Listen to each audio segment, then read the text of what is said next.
அனைவருக்கும் வணக்கம். இன்றைய செய்தித்தாளில் படிக்கும்பொழுது வேதனையாக இருக்கிறது. சென்னையை கலக்கி கொண்டு 6 கொலைகளை செய்துவிட்டு தலைமறைவாக இருந்த பாம் சரவணனை சுட்டு பிடித்தார்கள். அவன் மேல் பல்வேறு வழக்குகள், ஆம்ஸ்ட்ராங் கொலை வழக்கு உள்பட சம்மந்தப்பட்டிருப்பது உள்பட நிறைய கொலை வழக்குகள், வழிப்பறிகள், ஆள்கடத்தல், எரித்து கொலை செய்தல், இப்படி பல பிரிவுகளின் மேல் அவன் மேல் வழக்குகள் உள்ள நிலையில் அவன் ஜாமீனில் விடப்பட்டு பல்வேறு வழக்குகளை நீதிமன்றத்திலும் கையெழுத்திட்டு வந்திருக்கிறார். ஆனால் அவரை பத்திரிகைகளின் வாயிலாக தெரிந்து கொண்டு தேடப்பட்ட குற்றவாளியாம். சரி, அவர் எங்கே இருக்கிறார் என்றால் சென்னையில் இருந்திருக்கிறார். எப்பொழுதிலிருந்து 2018 இன்று வரையில் சென்னையில் பக்கத்தில் தான் இருந்திருக்கிறார். சுட்டு பிடித்திருக்கிறார்கள்.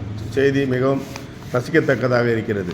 ஒன்று, காவல்துறைக்கு நான் வேண்டி கேட்டுக்கொள்வதெல்லாம், நீங்கள் முதல்வரின் கட்டுப்பாட்டில் இருக்கக்கூடியவர்கள். டிஜிபி அவர்கள் தினமும் முதல்வரை சந்திக்கக்கூடியவர்கள்.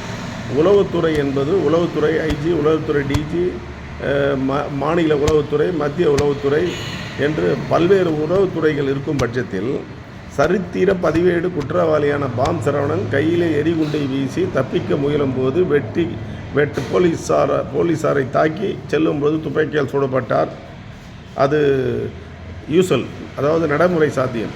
ஆனால் நான் கேட்பதெல்லாம், இந்திய அரசியல் சட்டத்தில் 6-7 கொலைகளை செய்த ஒரு குற்றவாளியின் மனைவியை ஒரு மாநில கட்சியில், அதாவது தேசிய கட்சியில் அவரை ஒரு பதவியில் வகிக்கக்கூடிய அந்தஸ்தையும் அதிகாரத்தையும் யார் வழங்கியது?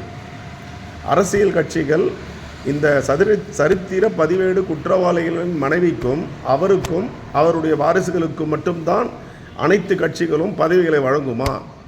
அடிப்படை உறுப்பினர் என்ற முறையில் இருக்கக்கூடிய, பல ஆண்டுகளாக இருக்கக்கூடிய அனைத்து கட்சி உறுப்பினர்களும் கடைசி வரையில் அவர்கள் ஒதுக்கப்பட்டு தான் இருக்க வேண்டும். ஆக கொலைகள், கொள்ளைகள், கற்பழிப்புகள், வழிபறிகள், இப்படி பல குற்றங்களை செய்பவர்கள் மட்டும்தான் பதவியிலே உயர் பதவிக்கு வர முடியும் என்ற உதாரணத்தை இன்று நான் தினகரன் பேப்பரிலே பாஜக பாம் சரவணனுடைய மனைவி மாநில பாஜக தலைவி என்ற ஒரு செய்தியை படித்தேன். மிகவும் வேதனையாக இருக்கிறது. இப்படிப்பட்ட ஒரு செயல்களை இங்கே நாம் பார்க்கும்போது எங்கே சென்று கொண்டிருக்கிறது இந்தியா? எங்கே சென்று கொண்டிருக்கிறது இந்த அமைதி பூங்கா என்பதுதான் வேடிக்கையாக இருக்கிறது.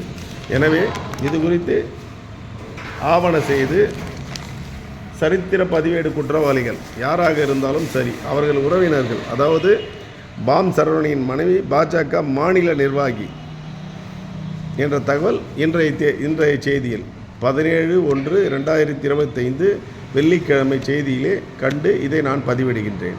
இதை வன்மையாக கண்டிக்கின்றோம். எந்த கட்சியாக இருந்தாலும் சரி, குற்றவாளி பட்டியலிலே சாதாரணமாக எனது மகன் ஒரு வேலைக்கு செல்ல வேண்டும், ஒரு இன்டர்வியூக்கு செல்ல வேண்டும், ஒரு தேர்வு எழுத வேண்டும் என்றாலும் சரி, ஒரு கான்ட்ராக்டிலும் போலீஸிடம் போய் அவன் மேல் எந்த ஒரு சிஎஸ்ஆரும் இல்லை என்று ஒரு சர்டிஃபிகேட் பெற்று வந்தால்தான் அனுமதிக்கும் பட்சத்திலே, இப்படி சரித்திர பதிவேடு குற்றவாளியின் மனைவி, அவர் மற்றும் இப்படிப்பட்ட குற்றவாளிகளுக்கு இந்த விதிமுறைகள் இல்லையா?